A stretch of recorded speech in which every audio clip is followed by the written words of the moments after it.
My husband's voice came from the baby monitor, but he's been gone for 10 years.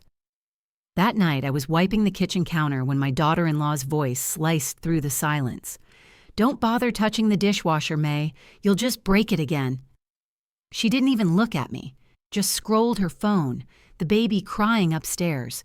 To her, I was background noise, a burden in my own home. I swallowed my reply the same way I'd swallowed years of quiet insults. I was the house ghost who cleaned, cooked, and never complained. Then the baby monitor crackled, static first, then a whisper. "May, leave the house." I froze.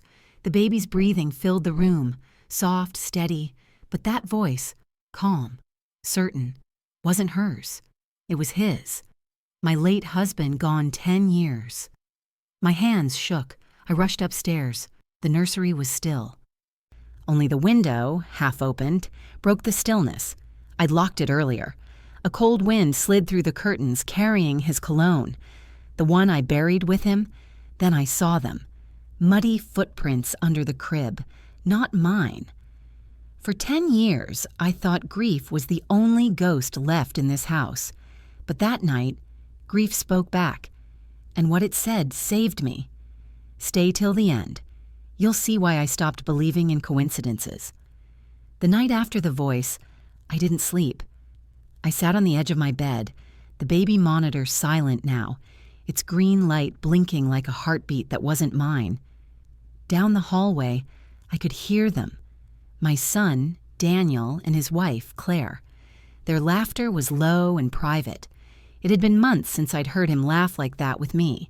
When he married her, he'd said she was strong, ambitious, modern.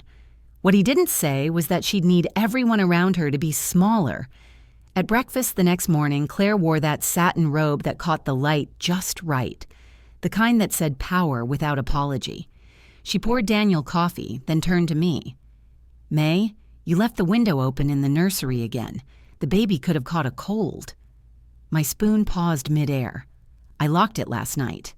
She smiled, soft and venomous. "Well, maybe you forgot. Age does that."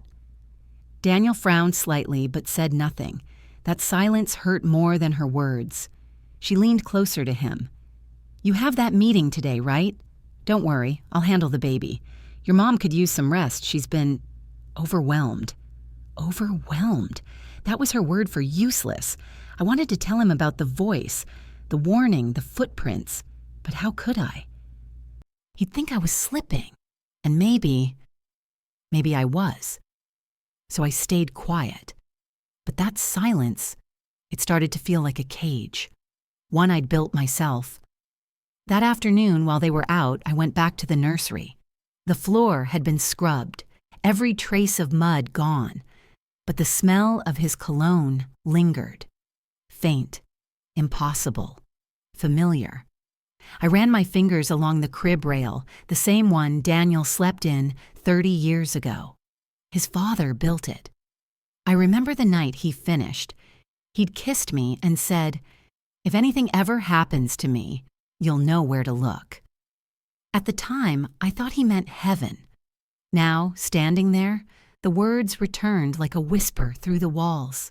I checked the window frame. There. A faint scratch near the latch. Fresh. Someone had forced it open. My heart started its quiet drum again.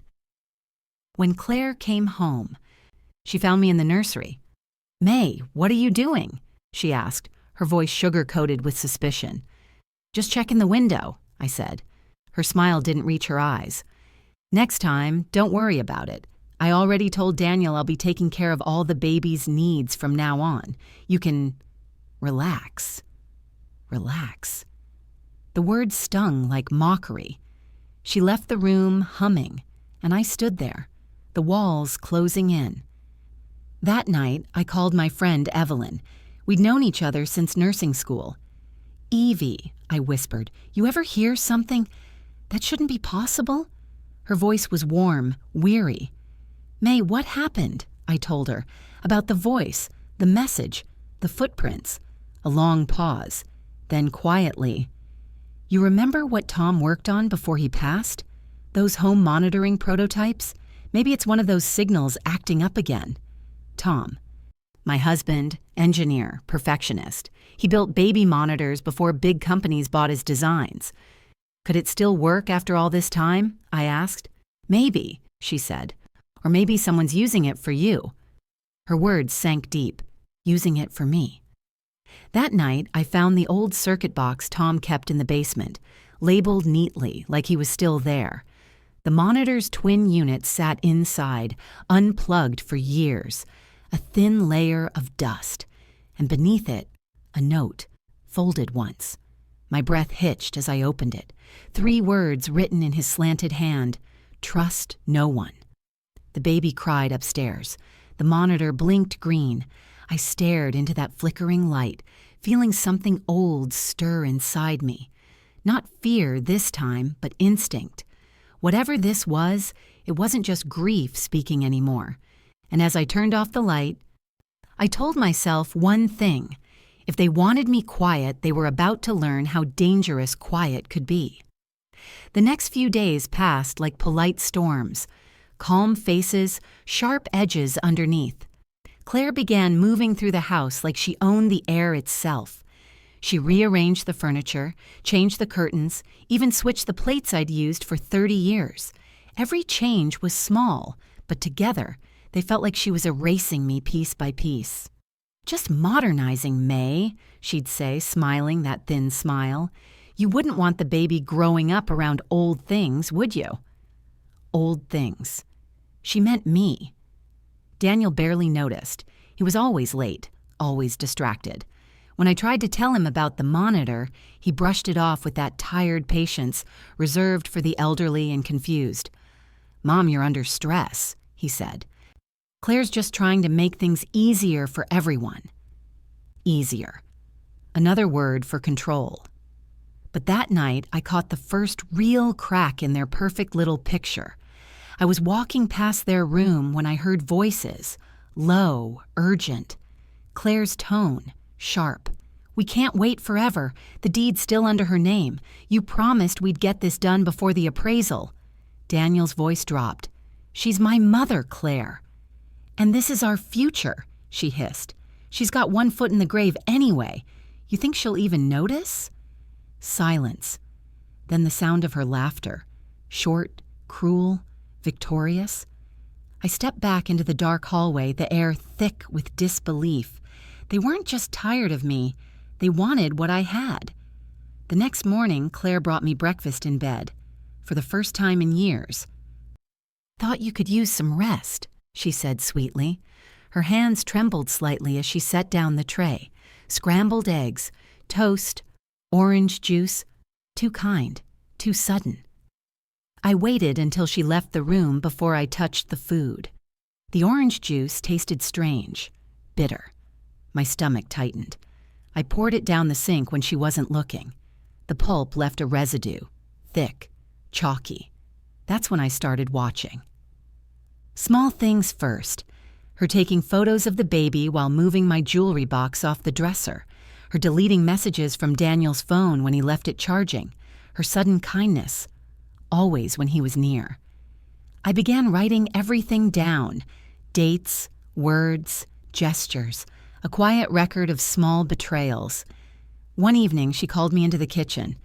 "May, could you clean the bottles again? You missed a few spots last time." Her tone was soft, but her eyes glinted. I nodded, said nothing, and watched her reflection in the window. How she smirked when she thought I wasn't looking. That smirk told me everything. I didn't confront her. Not yet. You can't win a game if you don't know the rules. That night, I took the baby monitor apart. Tom had designed it with hidden storage. I remembered that.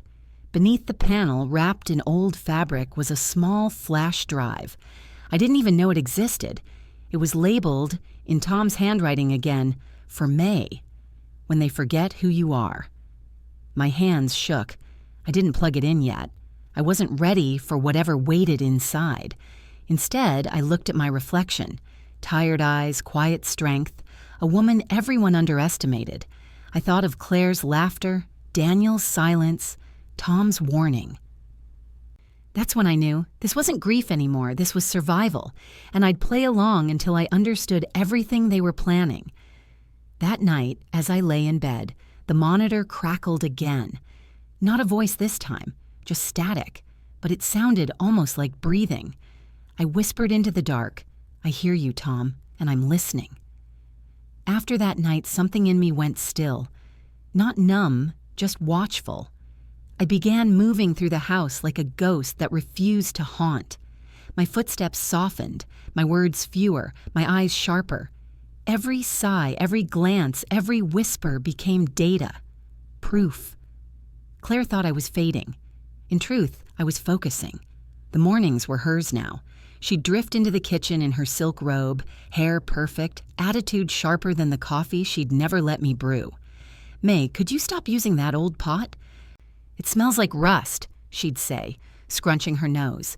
Then she'd hand me a list, groceries, baby formula, cleaning supplies, all without looking up from her phone.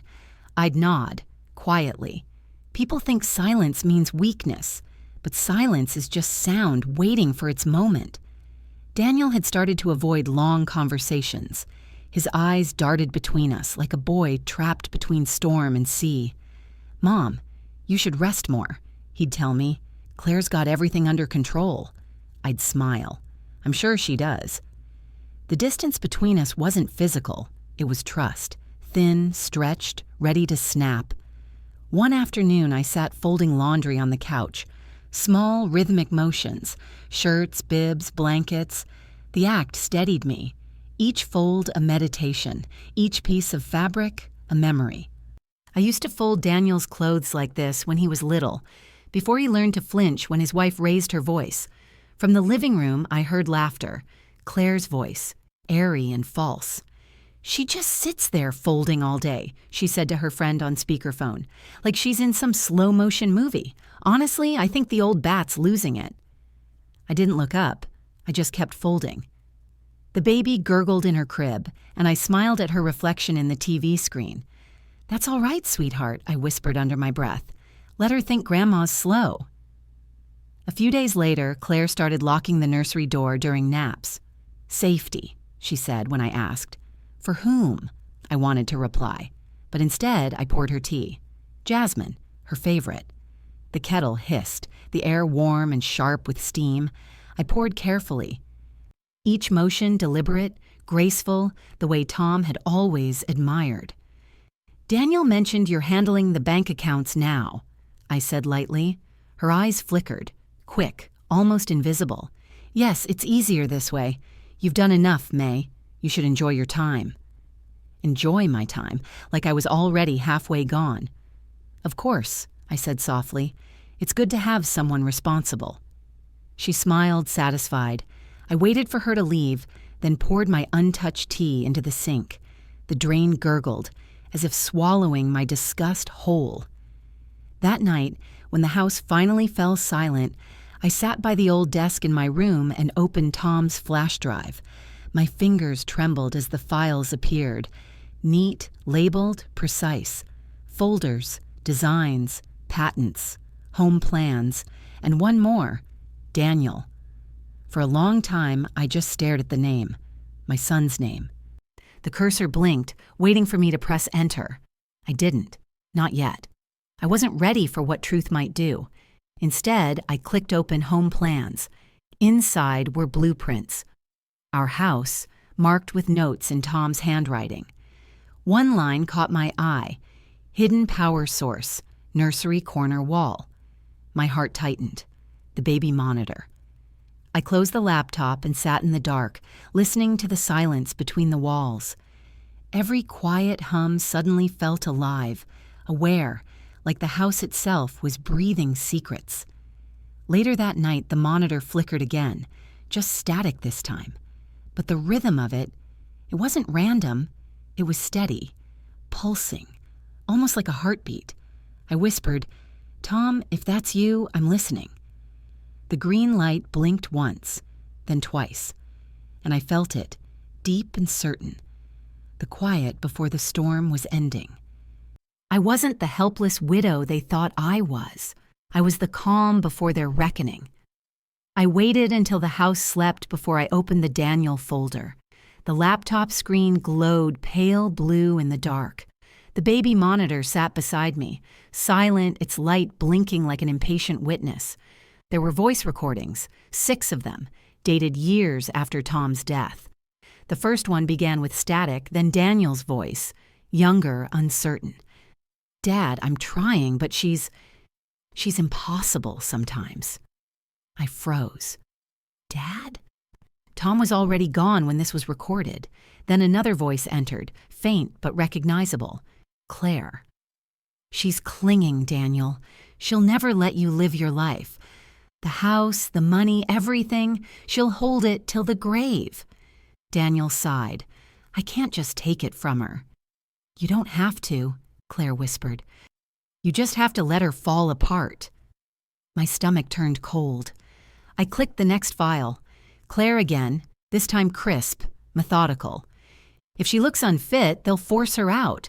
Elder services will take over, then we can sell the house legally."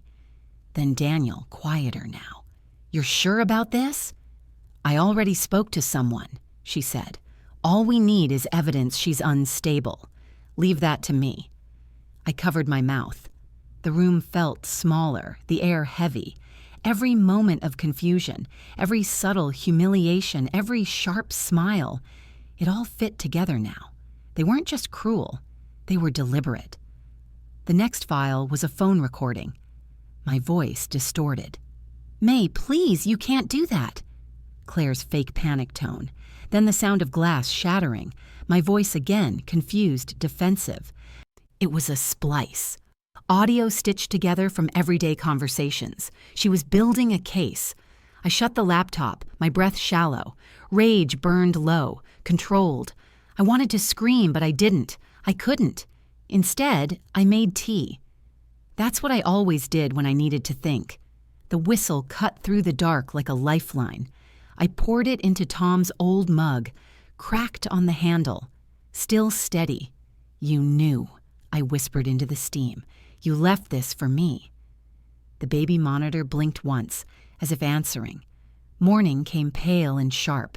I moved slower than usual, a deliberate kind of slowness that made them underestimate me even more. Claire was already in the kitchen, scrolling through her phone.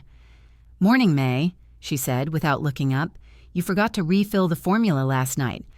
Try not to let that happen again." "Of course," I said. She didn't notice the tiny recorder clipped inside my sleeve, the one Tom gave me decades ago for interviews, he'd said. I hadn't used it since, until now. That day I followed her subtle cruelties like a script. Every insult, every manipulation, every fake smile meant for Daniel. By evening, she was snapping at him again. "She's slipping, Daniel. You didn't see her. She almost left the stove on." Daniel's shoulders sagged. "I'll talk to her." "Do more than talk," Claire said, her tone sharpening. "I already called someone from Adult Services. We can't risk the baby." Adult Services. There it was, the final move in her plan. Daniel rubbed his face. "Claire, this isn't right." She stepped closer, voice low and hard. "You want to lose everything because of her?" I stood in the hallway, hidden behind the half-open door, my pulse steady. Now I knew the game, and I finally understood the end. That night, I found Tom's hidden note again. "Trust no one." I placed it inside the flash drive case, then tucked both into my cardigan pocket. I didn't sleep. Instead, I replayed the recordings in my head, not for pain, but for precision. Each phrase, each lie, each plan was a weapon now. At dawn, I walked into the nursery. The baby stirred, eyes half open. Her small hand curled around my finger. Innocent. Safe.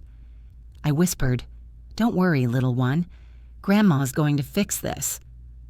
When Claire came downstairs later, I greeted her with calmness that unsettled her. "You look tired," I said kindly. "Didn't sleep," she muttered. "Maybe you should," I replied.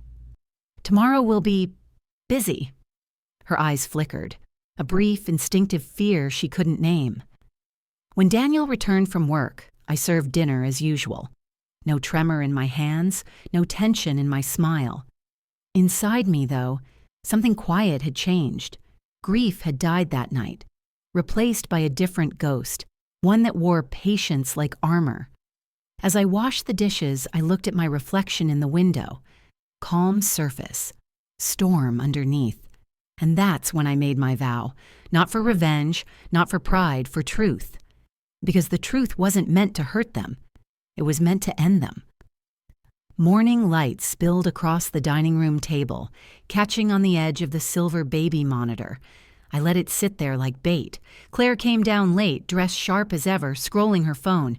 "You're up early," she said. "I couldn't sleep." I smiled. Too many things on my mind. She didn't notice the flash drive now hidden inside my apron pocket, or the tiny recorder clipped beneath the lace trim. That day, I began to gather. I started with the paper trail. Receipts, account statements, doctor's notes, anything she might twist later.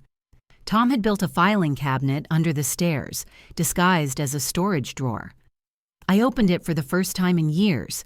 Inside were old bank statements, one showing the house title, still solely under my name, another a joint savings account that Tom had opened before his death. The balance was larger than I remembered, untouched since the funeral. And then I saw it. A recent withdrawal slip, dated last week, signed in Daniel's handwriting. The amount wasn't small. My chest tightened, not because of the money, but because of the signature. It meant he'd been part of it, at least in silence. That afternoon, I went to see Evelyn. She lived 2 streets over, still running her little antique store. When she saw my face, she didn't ask questions, just poured coffee. "I need your help," I said quietly. "I need to record something, and I need to do it right." She leaned back. "May, what are you walking into?" "Not a trap," I said, "a reckoning." Evelyn gave me a small digital camera, nothing fancy but clear enough. "Whatever you're planning," she whispered, "make sure it's clean. Truth looks best when it's calm." I nodded, calm, always calm. Back home, I placed the camera inside a basket of folded baby clothes near the nursery door, the lens aimed just right to catch anyone entering. That night, I left the baby monitor on. The static hummed softly, steady as breathing. Then, just past midnight, the sound returned, Tom's voice clearer this time. "May, trust yourself." I pressed my hand over my mouth. The same tone, the same rhythm. And then it faded. I checked the laptop logs again. Nothing was connected, no frequency, no interference. I realized then, those recordings from Tom, his old experiments, must have left fragments of his voice stored inside the circuit. Echoes of what once was. But the words themselves, they felt new, timed too perfectly. Someone was triggering them. The next day, Claire was in a hurry. She rushed through breakfast, phone glued to her hand. "Social workers visiting tomorrow," she said casually. "Routine wellness check." I kept my voice steady. "On who?" "You, of course." She smiled. "Just protocol. Don't worry, I'll handle the talking." Inside, my pulse slowed. So that was the plan. She'd planted enough whispers, enough small, staged moments, and now she was bringing witnesses. Letter. When Daniel came home that evening, I sat with him on the porch. The sun was low, his face tired. "You used to love this house?" I said softly. "Do you still?" He hesitated. "It's complicated, Mom." "I'm sure it is." He looked away, ashamed. For the first time, I saw a flicker of guilt. Small, human, real. "Whatever happens tomorrow," I said, "remember that truth has a longer memory than love." He didn't understand. Not yet. At midnight, Claire came downstairs quietly, thinking I slept. I watched from the hallway shadow as she opened the cabinet, took photos of pill bottles she'd planted earlier beside my chair, sleeping aids, empty labels, all made to look careless. Then she spoke into her phone, whispering, "Everything's ready." She won't know what hit her. I caught it all on Evelyn's camera, every word. When she left, I went to the nursery, checked on the baby, and whispered, "Tomorrow's for your mother, little one, but it's our turn after." Morning arrived sharp as glass. The doorbell rang. 2 social workers stood outside, smiling, polite, unaware. Claire welcomed them in like a hostess at a show. "This is my mother-in-law," she said sweetly. "She's been struggling." I offered tea. Calm, courteous, unshakable. They asked questions. I answered evenly. They noted the house, the baby, the cupboards, and then Claire gestured toward the pills. "She forgets to take them sometimes," she said, feigning concern. "Oh?" one worker asked gently. "Yes," Claire sighed. "Just last week The baby monitor crackled to life, interrupting her. Tom's voice filled the room. "May, they're lying." Everyone froze. Claire's face drained. I don't know what that is," she stammered. I smiled faintly. "Oh, that old thing? My husband built it years ago. It only repeats what's recorded around it." Her lips parted. She realized what she'd just done, spoken enough deceit into that air to convict herself. The workers exchanged glances. The moment fractured like glass. But I wasn't finished. Not yet. That night, I transferred Evelyn's footage to the flash drive. Every word, every lie, every smile. I labeled the file "When They Forgot Who I Was." Then I placed it in my purse, ready for the final act. Because tomorrow, they wouldn't just lose control, they'd lose credibility. And I would do it the same way they did everything to me, quietly. The next morning smelled of rain and reckoning. Daniel sat at the table, head bent over his coffee, while Claire hovered near the window, pretending calm. The baby slept upstairs. The silence between them hummed with fear. I placed a folder on the table. Neat, white, heavy with proof. "May," Daniel said cautiously, "what's this?" "Something your father left for us," I replied, "and something your wife helped finish." Claire laughed lightly. "Oh, May, not this again. Sit down," I said. My tone was calm but carried a weight that stopped her mid-step. "It's time you listened." I opened the folder. Inside were the printed bank withdrawals, the spliced audio transcripts, and still photos from Evelyn's camera. Each frame a quiet confession. "This," I said, pointing to one image, "was last night. You planting evidence. And this," I tapped the printed transcript, "is your voice instructing Daniel to let me fall apart." Her face blanched, the smirk faltering. How did you?" Tom's flash drive lay beside the papers. Its metal gleamed in the light. "Your father was a smart man," I said softly. "He recorded everything, every experiment, every conversation in this house. His last design was meant to protect what we built." Daniel's fingers twitched around his mug. "Mom, I didn't," she said. I know what she said. My voice softened, not from forgiveness, but exhaustion. "She said you had to choose between your mother and your life. And you believed her because it was easier than standing alone." He looked up, eyes wet, guilt sinking in. "I thought you'd be safe." "I was," I said. "Until you both forgot who taught you what safety means." Claire rose suddenly, rage replacing fear. "You can't prove any of this. You're unstable. Look at you talking about ghosts." "Funny thing about ghosts," I said quietly. "They tend to appear when you least expect them." The baby monitor, forgotten on the counter, flickered to life. The static pulsed once, twice, and then Tom's voice filled the air again. "Claire," he said, clear as daylight, "stop recording." Daniel's eyes widened. "Dad." Claire stumbled backward. "That's impossible." I turned to her, my gaze steady. "No, it's recorded truth.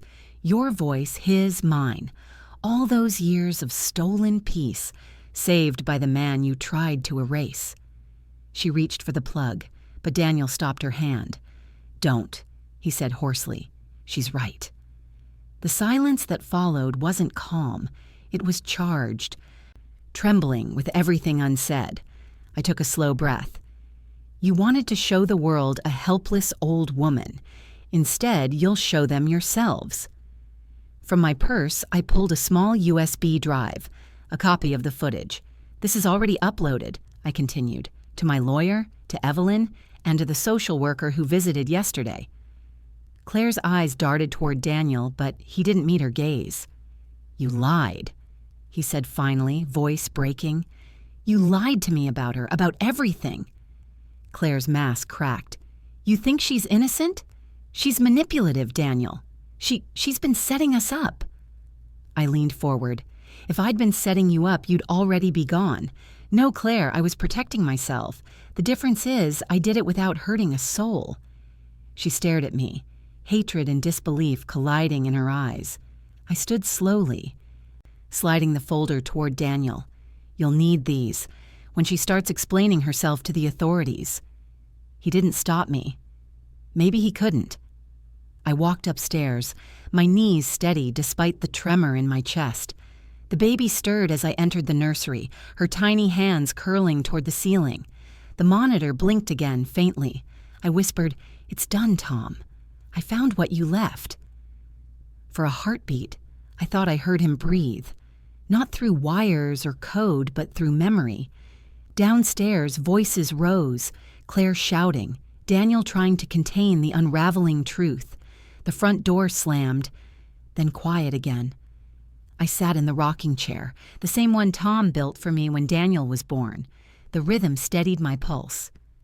I thought of all the ways silence had shaped my life, how I'd spent years lowering my voice so others could feel bigger. Not anymore.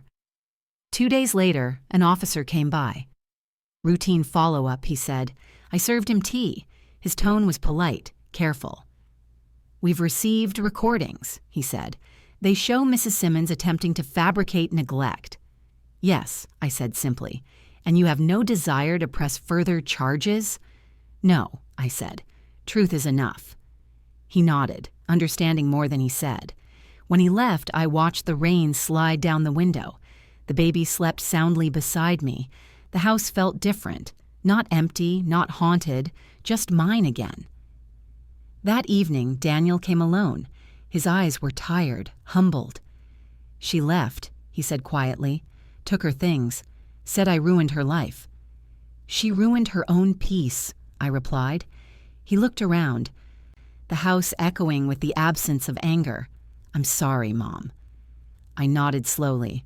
Sorry is good, but change is better.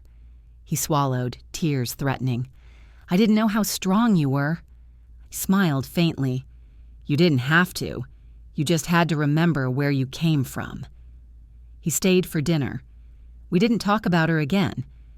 After he left, I sat alone in the quiet. The monitor blinked once more, soft and green. May?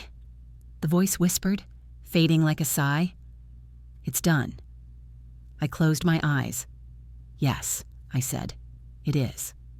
And for the first time in a decade, I slept without ghosts. The days that followed were unnaturally still, like the pause between lightning and thunder. Daniel kept calling, apologizing, trying to fix the unfixable. I answered politely, always with a gentleness that made him cry harder. Guilt had finally found him, and I didn't have to lift a finger. Claire, on the other hand, refused to vanish quietly. The morning she returned, I heard her before I saw her. Heels pounding across the porch, fury radiating through the door. She burst into the living room, face pale with rage. You ruined everything, she screamed.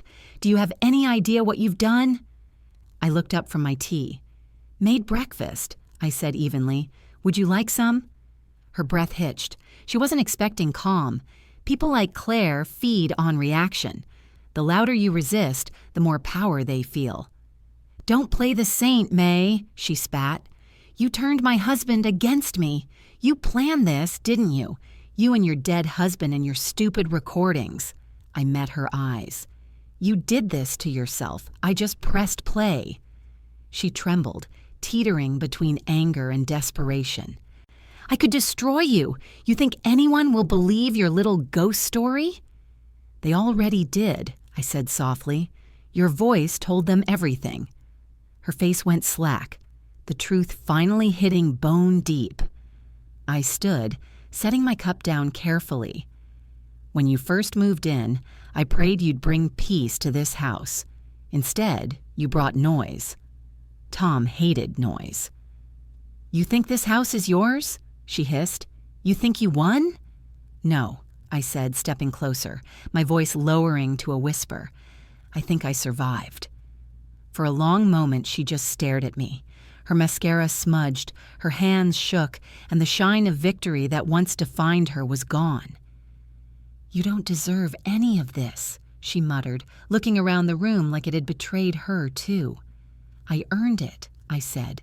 "Every insult, every quiet humiliation, they taught me patience. And patience always wins in the end." Claire's composure cracked. "You'll die alone, May. That's your curse." I smiled faintly. Better alone than surrounded by people who smile while planning your funeral. She grabbed her bag, her movements jerky, furious.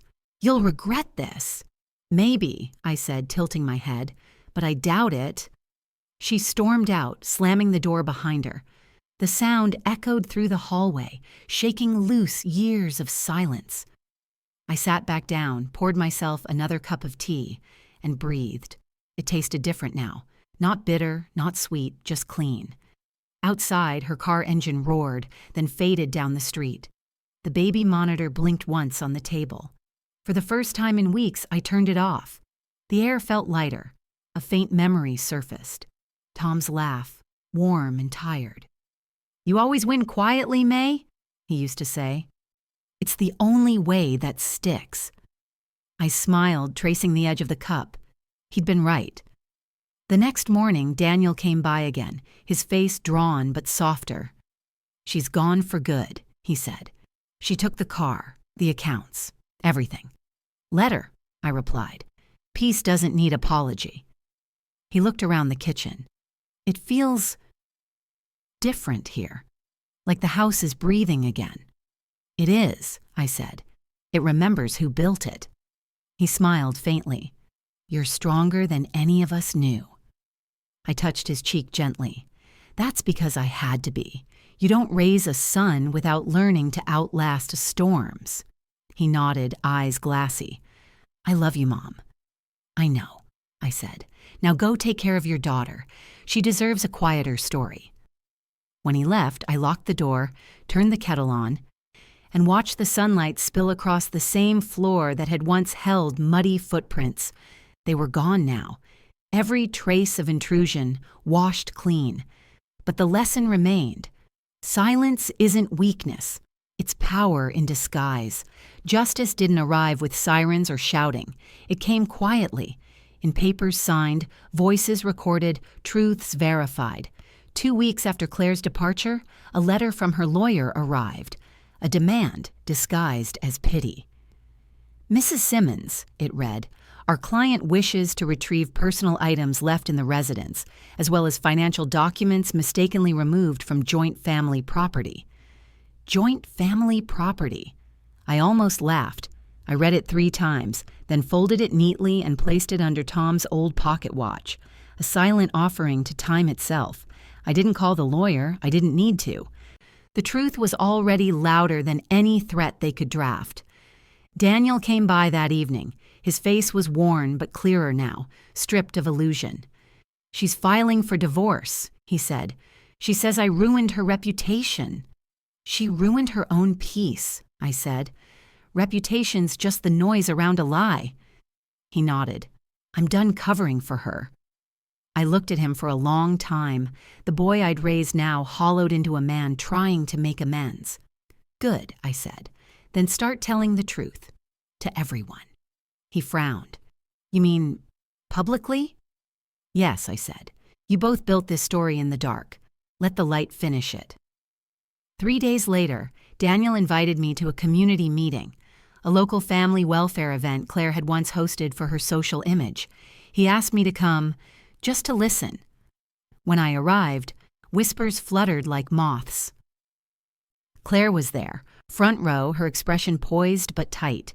She hadn't expected me. The moderator introduced Daniel to speak about family integrity and transparency. He took the mic, hands trembling slightly. "My wife and I," he began, "made mistakes, big ones, and I let her convince me that silence was easier than truth." Claire shifted in her seat, her smile brittle. He looked directly at her. "But silence nearly destroyed the only person who ever truly loved me. My mother." Gasps rippled through the audience. He continued, voice breaking but strong. "We tried to make her look unfit, unstable, just to take what wasn't ours.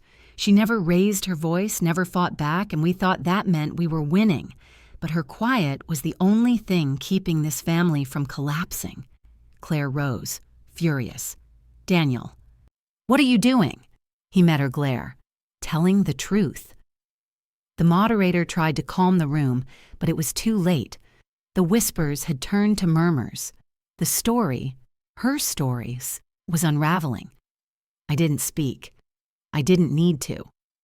The justice was already unfolding in her eyes, disbelief curdling into humiliation. She turned to me, her voice sharp. "You think this makes you look noble, May? You manipulated him." I smiled softly. "No, I just waited for the truth to find its voice." Her jaw tightened. "You'll regret this." "I already did," I said quietly. "For years." When it ended, I stepped outside into the cool dusk. The sky was bruised purple, soft rain beginning to fall, the kind that cleanses, not destroys. Daniel joined me. "She'll leave town after this," he said. "She doesn't have a choice." "She'll find another stage," I replied. "People like her always do, but she'll never find silence like mine." He looked at me curiously. "Silence?" "Yes," I said. "The kind that tells the truth even when no one's listening." We stood there a long while, rain dotting our sleeves. A week later, a reporter from the local paper called. He'd heard about the meeting, wanted a quote. I declined politely. "Stories spread faster when they're not chasing applause," I said. Instead, I asked if he'd like to feature Evelyn's antique shop in the Sunday column. He agreed. That was justice, too, lifting up the quiet ones who helped in shadows. That night, I sat at the old desk and began sorting the recordings. I deleted most of them, not out of mercy, but out of finality. I kept one file, the first voice message that started it all. Tom's voice through the static, "May, leave the house." I saved it under a new name, Proof of Life, because that's what it was, not proof of his survival, but mine. The next morning, I mailed a letter. One last piece of quiet revenge. It was to Claire.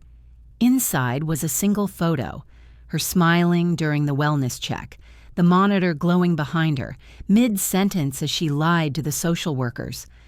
On the back, I wrote in neat handwriting, "You taught me that silence can be mistaken for weakness. Thank you for the lesson. No threats, no return address. Just truth, folded like grace." The day after, Evelyn came by with flowers. "So, it's over?" she asked. "Yes," I said, arranging them on the table. "The storm's passed." "You must feel proud." I shook my head. "Not proud, just free." She smiled knowingly. "That's the better victory." We drank tea, talking about small things. The weather, the baby, the price of antique clocks. Life had returned, gentle and ordinary, but beneath that calm, I felt something steady. A strength that didn't shout anymore. Justice hadn't been about punishing them. It had been about reminding myself I was still here, still standing, still May. That night, as the house settled, I poured one last cup of tea and whispered into the dark, "You can rest now, Tom. We're safe." The baby monitor blinked once, softly, then went dark for good. The world didn't end with noise. It ended with quiet. For the first time in years, the house sounded the way it used to. No footsteps laced with tension, no voices made of knives, only the soft hum of the kettle and the baby's laughter echoing down the hallway. I walked through each room slowly, touching the walls, the furniture, the small things Tom and I built with our hands. Everything that had once felt like a cage now felt like proof of survival. The nursery was brighter. Daniel had repainted it a soft yellow, saying the baby needed warmth. I smiled when I saw the baby monitor on the shelf. Silent now, the green light gone for good. I thought about throwing it away, but then I stopped. Some ghosts deserve a place to rest, too. At sunset, Daniel came by with the baby. He cooked dinner this time. Clumsy, under-seasoned, but perfect because he tried. We didn't talk about the past. We didn't have to. It hung between us like an old photograph. Painful, but framed. After he left, I poured my tea and sat by the window. The same cup, the same chair, but a different woman holding it. The reflection in the glass didn't look small anymore. She looked calm, whole, capable of anything. I thought about Claire, where she might be, how she'd tell the story. Maybe I'd become the villain in her version, or the ghost in her regrets. Either way, I'd stop being her victim. Justice hadn't brought joy, but it brought something deeper. Peace. The kind you can't buy, beg for, or fake. I took a slow sip, breathing in the scent of jasmine and rain. The house settled, the wood creaking softly, as if exhaling with me. Outside, the garden was blooming again, small signs of life reclaiming what chaos had trampled. And for the first time in 10 years, I whispered without fear, "Good night, Tom." No voice answered, no whisper through static, just the sound of my own breathing, steady, alive, enough. I looked down at the baby monitor one last time, its surface dull and quiet. I placed my hand on it gently and said, "You did your job." Then I unplugged it, wrapped the cord neatly, and tucked it into the drawer beside Tom's pocket watch. The tea had gone lukewarm, but I drank it anyway. It tasted of closure. The ghosts were gone. Only the living remained. 5 years later, the house no longer whispered. It laughed. The garden had grown wild with jasmine and roses, climbing the fences like they finally believed in freedom. The baby, my granddaughter, Fuss was 5 now, running barefoot across the grass, curls bouncing as she chased butterflies. Daniel came every weekend. He'd remarried quietly to a kind woman who spoke gently and listened more than she talked. Their home was peaceful, their hearts soft again. As for me, I'd turned 63 that spring. My hands were slower, but my mind sharper than ever. I'd started teaching small writing classes at the community center, stories about endurance, grief, and the strange beauty of being underestimated. Sometimes during class, I'd tell them, "Silence is not the absence of power. It's the space where power breathes before it speaks." They'd nod, not fully understanding yet. One day, they would. I still kept Tom's watch on the table beside my tea. I never wound it anymore. I liked that it had stopped at the exact hour his voice had first called my name. Every morning when sunlight hits the table just right, the glass face glows. Faint, golden, alive. I don't believe in ghosts anymore. Not the kind that haunt houses, anyway. Only the ones that remind you who you used to be. Sometimes being left behind is the fastest way to get ahead. And if there's one thing I've learned, it's that peace doesn't come when the storm passes. It comes when you stop letting other people hold the umbrella. To my viewers, what would you have done in my place? Would you have stayed silent or fought back the way I did? Tell me in the comments.